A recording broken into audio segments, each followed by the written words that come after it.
Kaistorya na ko guys ang akong amiga nga tuwa sa Amerika. Una giingon nga kita nga Pilipina masking batik kay tagnaong sa ilang pananaw wa pagyapon.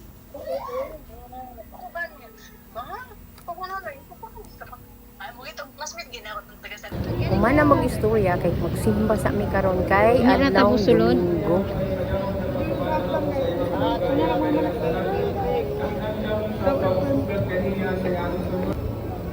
Nagsugod nagday ang misa diri guys, so kailangan na mo nga mosulod, pero ako gihapon ulaton ang pagsulod.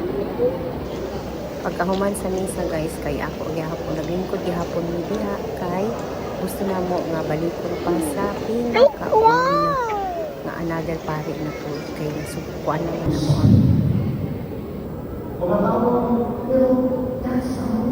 nasugdan namang gud namo guys, so purag putol pa kung dili na mo balikon, so balik ko sa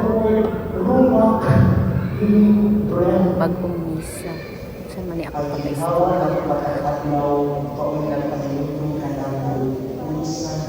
Pasabot na ko guys, dili man gud ko ganahan og kanapulong so balik sa una na nasugdan naman namo, so balik gyud sa kanang pari na ko naman misa. Pasabot na ko.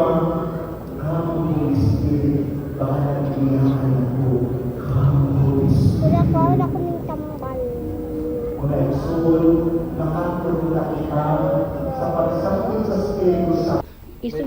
Pagkahuman hapit sa mi palit ng tambal, tapos sa kaisip paadtong misa,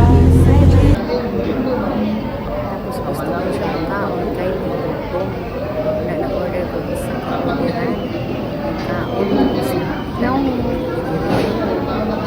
yung bubukunan ko. Ulit namin sa indangan.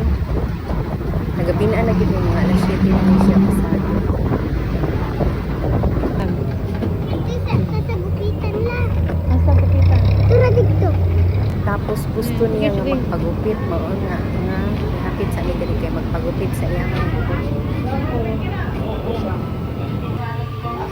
Ano man? Naay? Nami, anak ba o napoy anak din sa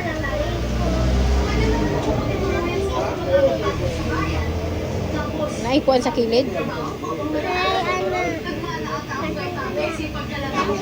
Katindikit anak ko na ba? Lilo yang tiyahang. Ilo? Ano, late.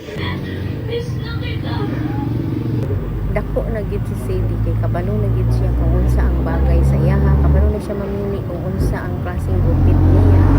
Ano na siya dito sa poster ba sa mga model kung unsa nga gupit ang iyahang sundugan na nakuratan ko kay kabalo na siya kanang mga ingon anak mga pogi-pogi. So ipagupitan din ako siya guys kay taas na iyahang buhok, tapos naana po siya something busy sa iyang ulo. Charot. Magpahinga muna tayo. Nagsige siya pangatol. Oh.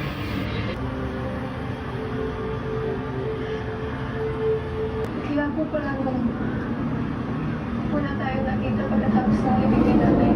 Sa lahat, malaya tayo makasama ng pamilya. Bidaw? Ah,